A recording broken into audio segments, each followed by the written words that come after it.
Hai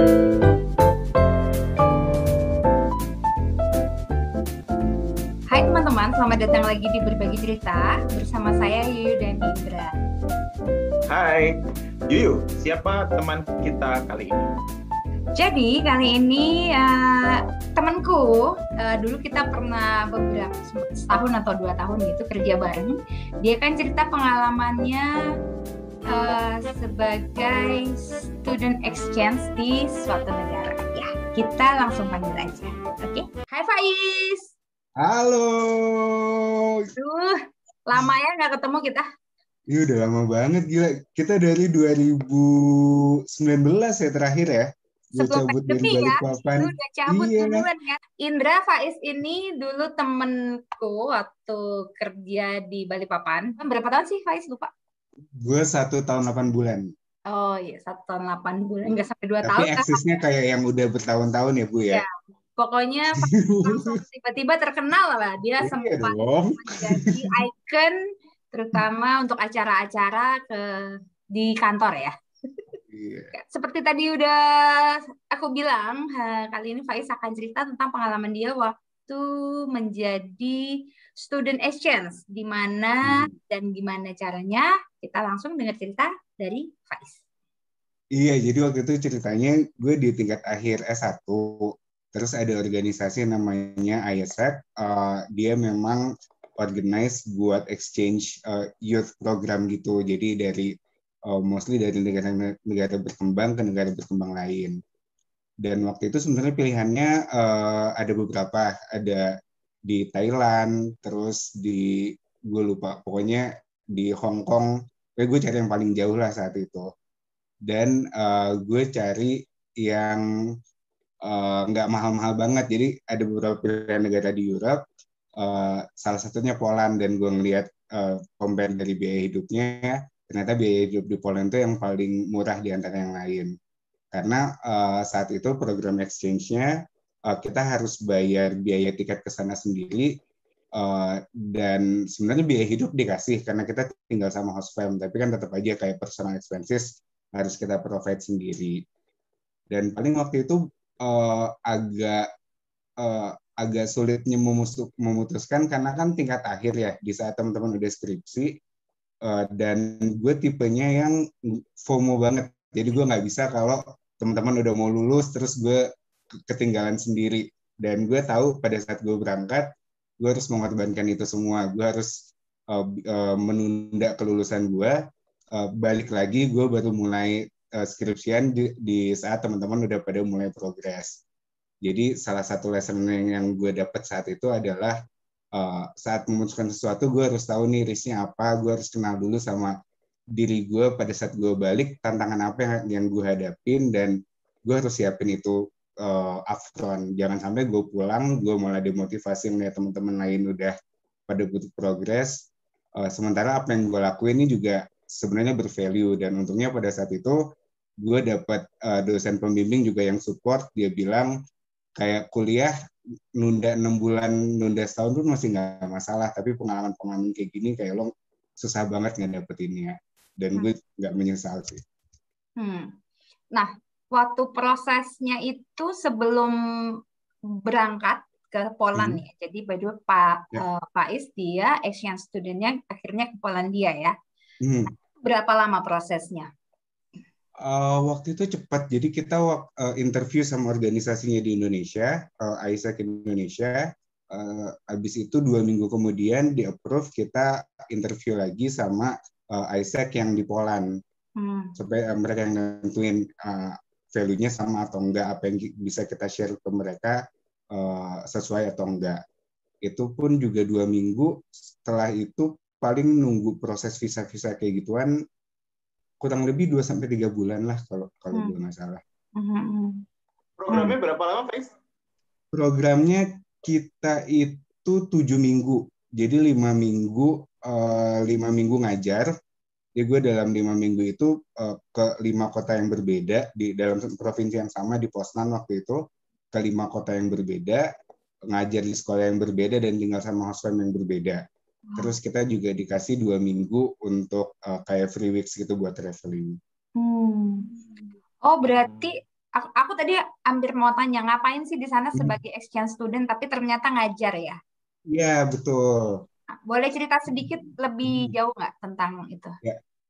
Jadi salah satu tujuan program ini adalah promote culture, exchange culture, sama improve bahasa Inggris dari si exchange partisipannya. Jadi gue prepare materinya tentang Indonesia, tentang semua budaya Indonesia. Terus gue bawa angklung juga. Saat itu gue ngajar angklung, sama kita punya value-value yang harus kita deliver, yang kita ambil dari Sustainable Development Programnya UN. Kalau mungkin Mbak Yu atau Mas Indra juga tahu ada 20 Sustainable Development Goals, dan waktu itu kita present salah satunya gitu. Kita memilih satu untuk di-present, sama paling tentang toleransi dan lain-lain yang emang isu khususnya di negara-negara berkembang di sana, yang masih ya, apa ya, yang nggak terlalu multikultural kan ya kalau di Poland itu. Jadi isu rasisme, isu toleransi itu masih lumayan kuat di sana. Itu ngajarnya ke sesama mahasiswa atau apa sih namanya, high school gitu? Nggak, bukan. Jadi waktu itu ada pilihannya. Pilihannya kita bisa dari TK, SD, SMP, sama SMA. Gue milihnya di SMP. Ada Jadi alasan? ada 5 SMP gitu kah? 5 SMP selama 5 minggu gitu atau apa? Iya, selama minggu di 5 SMP, tapi yang di kota berbeda tadi. Kalau Berarti satu ditanya, SMP 1 minggu? ya satu Atau SMP 1 minggu. Betul. sehari berapa jam? Sehari itu beda-beda. Jadi sebenarnya sih programnya itu sehari cuma 2 jam. Tapi kadang-kadang si sekolah-sekolah ini kesempatan ngelihat ada anak dari luar ngajar, terus mungkin gurunya juga mau nyantai. Kadang-kadang kita seharian tuh dilepasin di kelas-kelas yang berbeda.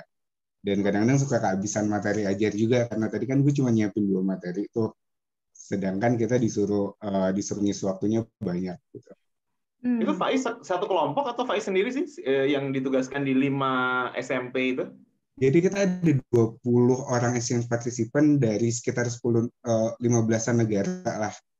Kita dipasang-pasanginnya beda-beda tiap minggu. Gue waktu itu sempat sama orang Algier itu apa ya? Algier itu Algeria. Algeria. Algeria. Algier, terus sempat Meksiko, Kamboja, sama beberapa lagi gue lupa detailnya. Berdua-dua aja berarti? Berdua, ya. Jadi kita back to back gitu. Nah, itu partnernya sama terus selama 5 minggu itu atau tiap ganti-ganti ya? Beda-beda. Oh, tapi bentar, di Poland bahasa utamanya mereka bukan bahasa Inggris tentunya? Kan tentunya mereka bahasa Poland. Nah, dan terus bahasa Poland tuh kalau nggak salah kayak one of the hardest language in the world gitu. Iya. Nah, terus tapi mereka ini nggak sih udah emang terbiasa berbahasa Inggris atau ada kesulitan nggak waktu pas lagi ngajar gitu? Ada banget. Jadi ternyata kalau gue lihat sebenarnya kemampuan berbahasa Inggris kita anak-anak SMP di sini dan anak-anak SMP di sana tuh nggak jauh beda. Bahkan mungkin masih lebih bagus kita sedikit gitu.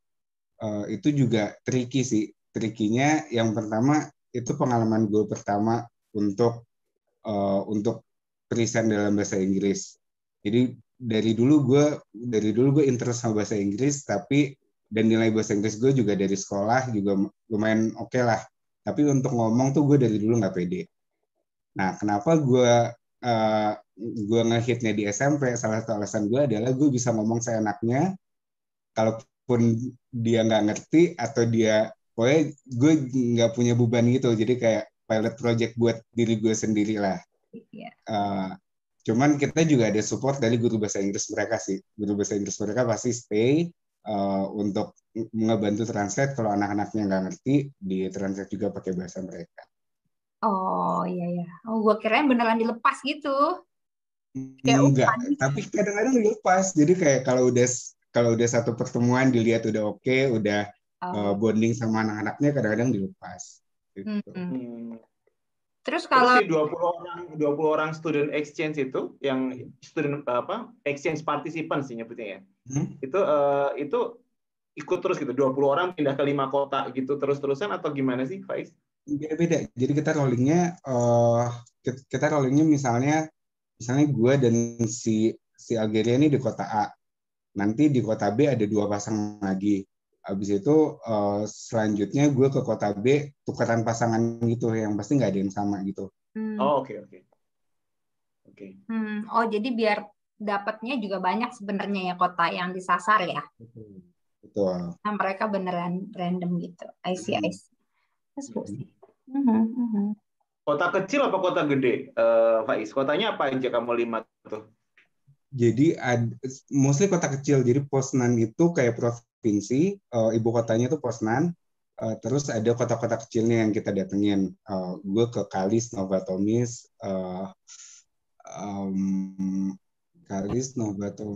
Krotozin. Pokoknya namanya susah-susah lah, gue juga lupa. Dan mostly sih emang benar-benar kota kecil yang rata-rata kayak ada kita tuh satu kota tuh tahu semua.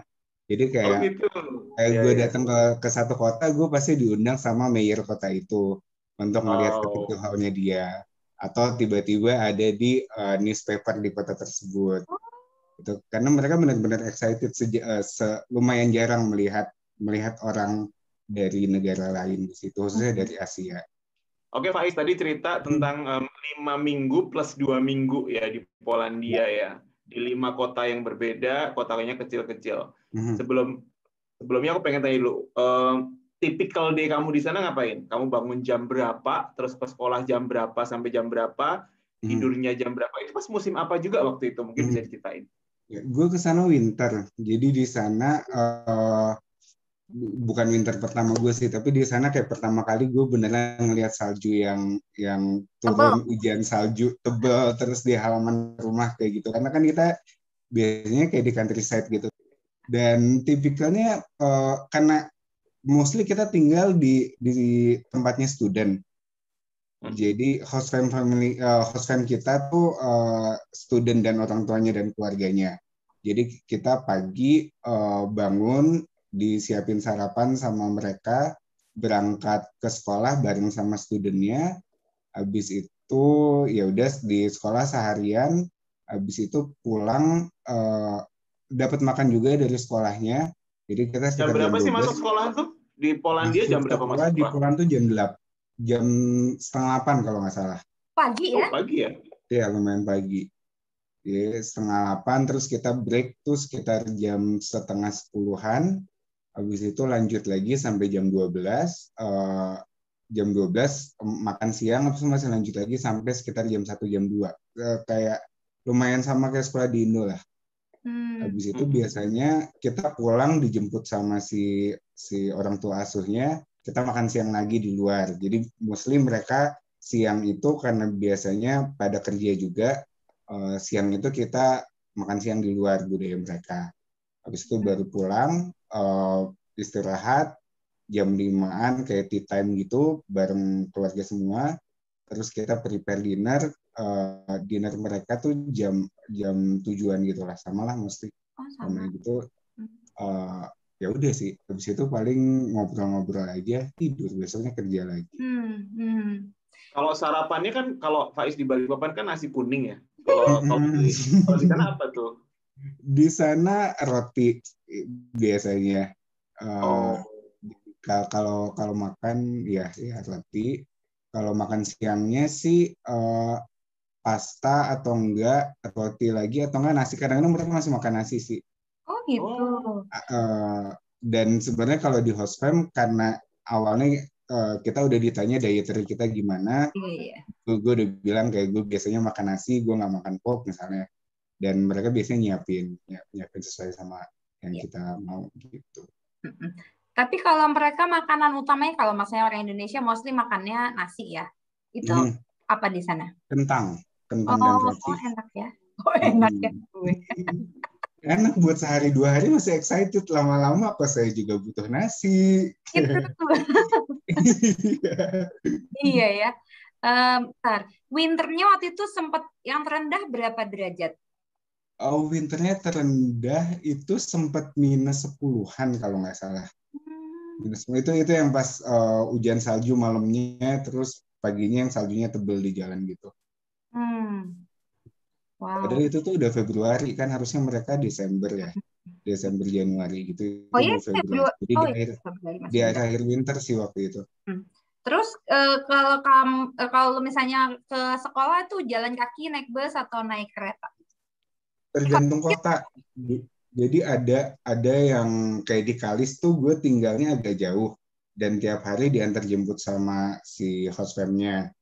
Ada lagi yang gue dilepas buat naik bis. Jadi dikasih uang transport sama sekolahnya, dikasih buat naik bis. Ada lagi yang jalan kaki. Ya tergantung masing-masing kota sih. Ya kan, maksudnya Indra mungkin juga udah pernah, Faiz. Gue juga pernah tinggal dengan host family di negara lain gitu kan. Biasanya setelah dinner, kalau dulu gue tuh dibolehin main. Jadi dinner dulu dengan family, setelah itu kalau gue mau keluar tuh boleh. Jadi gue kayak ketemu teman-teman gue gitu-gitu. Lalu kayak dulu gitu juga nggak? Nah, sebenarnya karena gue di lingkungan yang SMP, karena gue milihnya anak-anak SMP, jadi gue juga nggak punya teman di sana. Kayak yang tadi gue cerita, teman-teman gue pun disebar di kota-kota lain kan. Nah, akhirnya kita mainnya biasanya yang arrange tuh dari si keluarganya, kita main sama keluarganya lagi. Kayak waktu itu diajak main bowling, sama sepupu-sepupu mereka, atau diajak ke partinya salah satu keluarga mereka, atau sama sekolahnya. Ada yang satu sekolah gue nggak tinggal sama host fam, dikasih hotel, tapi tiap hari itu diajak dinner sama murid-muridnya, jadi beda-beda gitu. Jadi digilir gitu kita biar nggak bosan. Tadi kan makanan nggak terlalu beda ya, maksudnya ada kentang, ada pasta gitu kan ya. Rasanya oke, ada nasi bahkan gitu. Jadi rasanya kan harusnya kurang lebih nggak terlalu beda. Nah, kalau Faiz sendiri ada nggak yang beda banget gitu, entah itu secara kebiasaan atau secara apapun lah yang beda banget sama di Indonesia?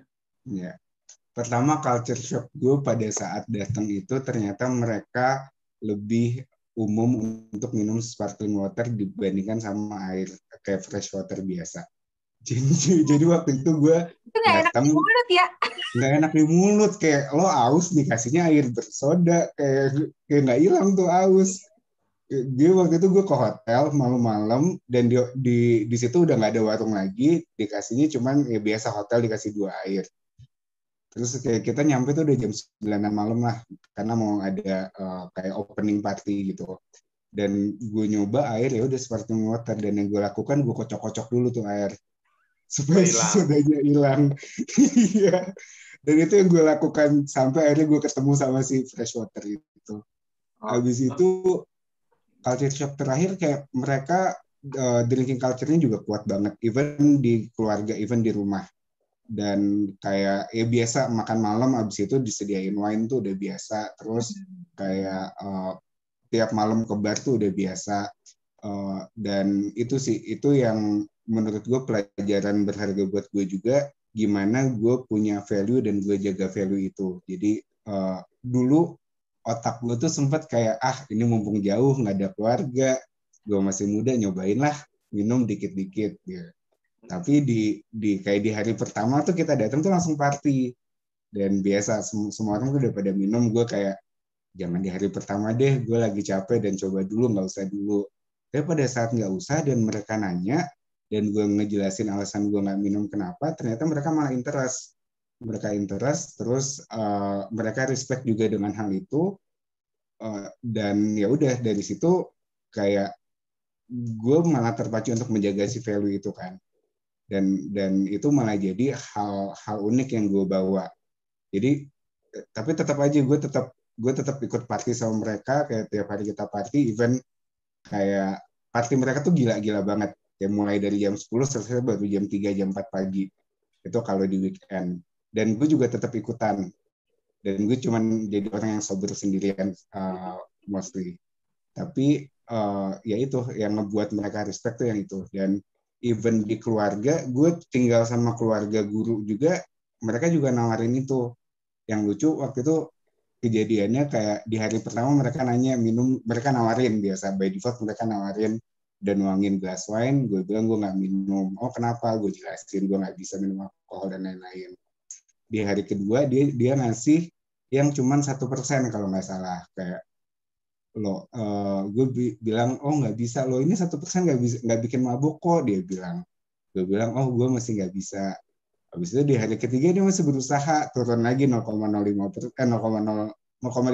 kalau nggak salah. Terus gue masih bilang nggak bisa.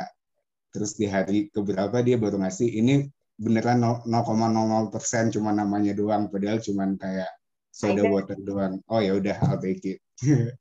Itu sih yang penting gue ngerasanya gimana kita bisa jaga value kita, mereka tuh tetap akan respect kok, no matter what gitu. Iya. Ngomong-ngomong soal minum, di sana emangnya kalau tap water nggak bisa diminum ya? Enggak. Oh. Jadi Poland tuh kayak Eropa Timur tuh gitu ya, nggak semaju Eropa Barat kayaknya. Jadi nggak itu sih, nggak se-advance itu sih. Tapi biasanya kalau Eropa yang itu biasanya suka ada tradisi minum kopi gitu nggak sih? Nggak. Kopi nggak begitu kencang kalau gue ngeliat. Teh malah mereka. Jadi tea time itu sering banget. Kayak teh dan kue, kita kalau datang ke sekolah pertama tuh pasti disajiinnya itu. Dan tehnya juga beda-beda, kayak teh buah dan lain-lain macam-macam. I see. Terus kalau misalnya kalau perlakuan ke orang asing ya, terutama karena kan bilang nggak terlalu sering lihat orang asing ya. Mereka welcome banget ya.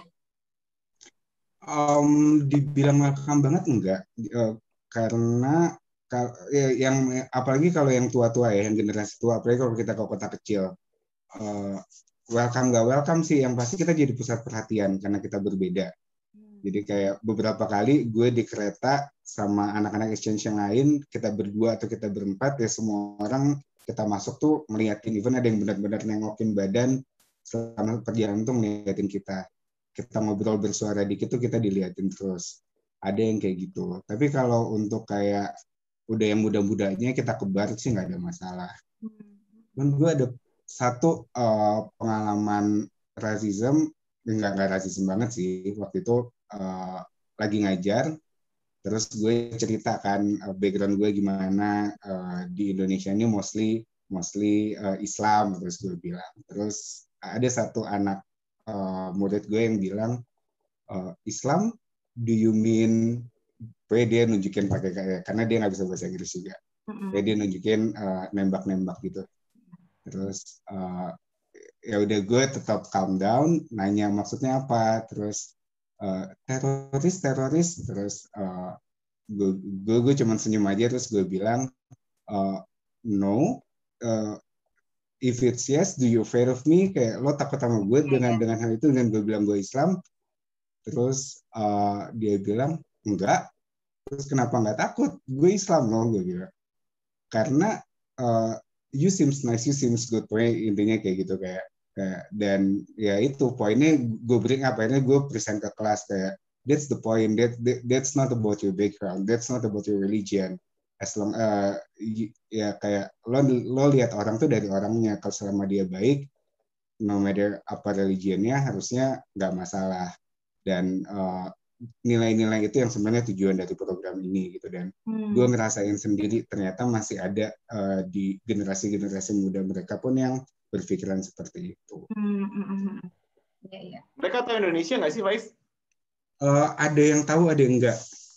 Soalnya kan gini ya, kayak orang Indonesia nih, itu kebanyakan tahu bahwa Polandia itu benderanya kebalikan dari Indonesia. Betul. Ya kan? Betul. Yang sama itu Monaco gitu kan, yang kebalikan tuh Polandia, itu kayaknya anak-anak kecil juga tahu. Nah kalau mereka tahu nggak, mereka ngeh nggak bahwa ada Indonesia yang kebetulan benderanya kebalikan dari bendera mereka gitu.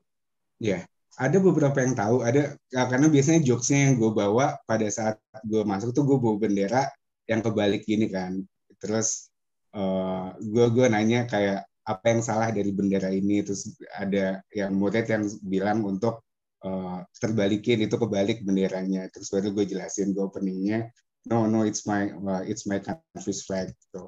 Tapi ada beberapa juga yang udah tahu ternyata, ada beberapa juga yang udah aware. Even ada beberapa murid yang emang udah pernah ke Southeast Asia, udah pernah ke Indonesia juga. Wow. Ya. Oke ya.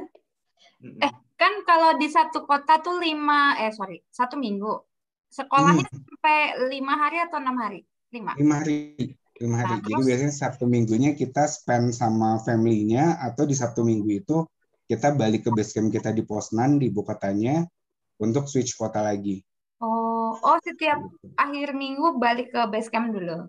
Iya, biasanya karena kita nggak bawa barang semua kan. Biasanya kita ada barangnya ngambil bawa barang di ibu kotanya, baru kita pindah lagi. Itu berapa jauh sih dari kota kecil ke Poznan gitu-gitu tuh berapa lama? Rata-rata kita pakai kereta atau bis tuh sekitar 2-3 jam. Oh. Tapi overall nih Polandia itu semaju apa menurut Faiz? Apakah dia sistem transportasinya bagus, apa jalannya juga bagus, atau gimana menurut Faiz? Menurut gue sebenarnya nggak jauh beda sama kita kalau dilihat. Sistem transportasi yang bagus tuh hanya di kota-kota besar aja. Terus isu-isu yang muncul pun kebanyakan masih isu-isu negara berkembang, kayak isu demokrasi, isu rasisme, kayak gitu-gitu masih kenceng juga. Even isu poverty juga masih banyak, kayak gelandangan juga masih banyak, kayak gitu-gitu. Even sebenarnya jadi satu zloty itu mata uang mereka tuh Rp3.000. Tapi kalau kita belanja sebenarnya sama kayak Aqua tuh satu zloty, which is 3.000, sama kan. Kayak makan tuh juga sekitar 5-7 zloty gitu, which is 15.000 20.000. Jadi nggak beda jauh juga. Jadi kalau gue compare sebenarnya kita sama mereka mirip-mirip aja, cuman kita kalah ganteng, kalah putih, kalah tinggi doang. Iya, kalah nasib doang sebenarnya. Sama-sama aja. Kan lu kesana jadi beda, jadi pusat perhatian. Iya. Itu backdropnya Faiz kota apa? Oh, ini di kota gue. Jadi setiap kota kalau di boleh geser nggak biar kelihatan? Iya. Nah. Ada marketnya. Oh iya. Itu jadi kayak setiap ada kota Eropa Timur market, flea market gitu bukan tuh? Iya, jadi ada flea market, ada bar-bar gitu. Itu kayak di namanya Plaza de Central gitu, kayak kan biasa ya di Eropa Timur ada pasti ada sentralnya di setiap kota. Alun-alun. Betul, alun-alun. Iya. Oh. Jadi di mana? Poznan. Di mana ini? Poznan. Poznan, iya. Oh iya. Poznan tuh kota terbesar kedua setelah Warsaw. Kan Warsaw ibu kotanya tuh. Oke. Pak Is, kalau yang tadi kan lu bilang kayak 5 minggu ngajar di kota yang berbeda. Setelah itu ada 2 minggu yang free time-nya lah ya. Betul. Nah, itu tapi kalau yang pas free time tetap dikasih uang jajan nggak sih? Enggak. Oh, sayangnya enggak. Oh, personal cost ya? Iya, personal cost. Nah, pas yang 2 minggunya tuh kemana aja? Jadi kita tuh dapat 2 libur sebenarnya. Pada saat kita ke sana ada waktu Easter juga, dan itu libur panjang yang 2 minggu, sama sebelumnya ada kayak long weekend 3 hari gitulah. Pertama long weekend 3 hari, gue seide liburan sama grup gede tuh sama teman-teman exchange participant yang lain. Ada orang Turki, orang Meksiko, orang Cina, dan lain-lain.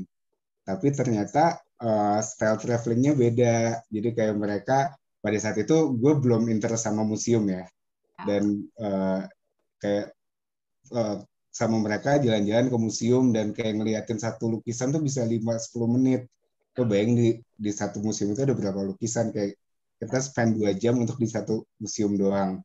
Dan gue nggak happy dengan hal itu. Terus gue belajar untuk yang di 2 minggu traveling, akhirnya gue decide buat berangkat sama orang Indonesia doang nih, kita berdua gitu. Dan waktu itu kalau mungkin Bayu juga tahu ya, kalau kita udah di Europe sebenarnya kemana-mana murah kan ya.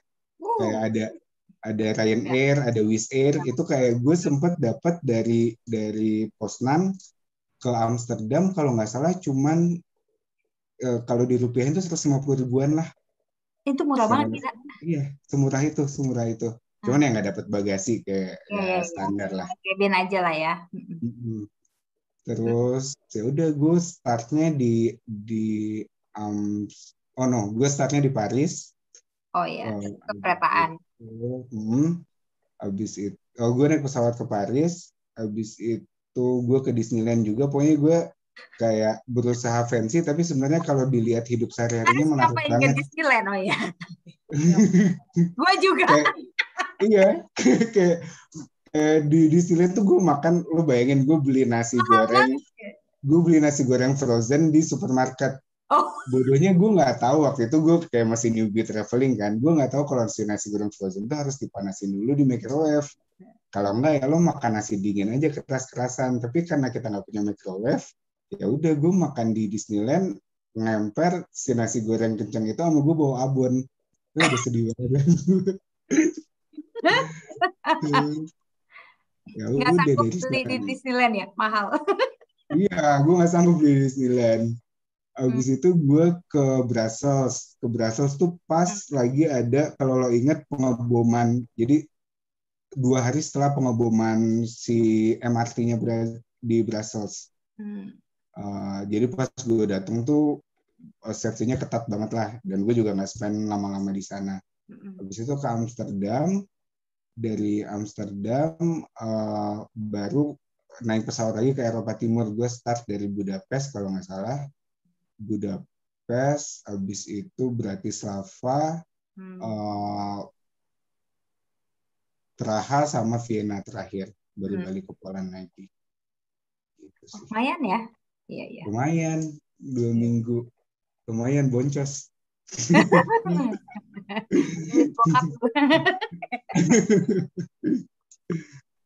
Termasuk murah sih saat itu, kayak gue spend 2 minggu itu mungkin kalau dirupiahin sekitar 12-an. 11. Iya. 2 minggu dan udah lumayan ke 7-8 negara. Udah including akomodasi? Udah including akomodasi. Pokoknya gue cari yang paling murah mungkin lah Airbnb atau apa, dan gue share berdua sama teman Indonesia gue kan. Oh iya, seru ya. Pengalaman yang paling berkesan selama ini, nggak hanya liburannya sih, tapi selama 7 minggu ini waktu itu apa? Yang paling berkesan sih dapat keluarga baru, dapat teman baru. Kayak benar-benar ada satu teman gue yang sampai sekarang masih in touch, even dia akhirnya ke Indonesia. Jadi setahun setelah gue di Poland, dia main ke Indonesia untuk nemuin gue dan keluarga doang. Yang sebelumnya gue tinggal di rumah dia jadi tinggal di rumah gue. Sama ada juga satu keluarga yang gue akhirnya kenal tuh sampai sepupu nenek-neneknya mereka gitu. Dan itu juga masih keep in touch sampai sekarang. Dan ya lumayan life changing experience sih. Dari situ gue jadi lebih pede untuk berkelana sendiri, gue lebih pede ngomong bahasa Inggris dan lain-lain. Iya. Faiz, terima kasih banyak sudah berbagi pengalaman ceritanya ketika student exchange di Poland. Pleasure Mbak, Mas Indra. Ya, semoga memberi manfaat dan bisa menginspirasi teman-teman di sana yang mau coba mengikuti jejak Faiz ikutan student exchange ke negara entah apapun ya. Itu Faiz, sekali lagi terima kasih, semoga sehat-sehat. Kita cepat bisa ketemu in person ya. Lalu teman-teman sampai sini dulu berbagi cerita. Kalian juga stay safe, sehat-sehat. Thank you, Faiz. Terima kasih ya.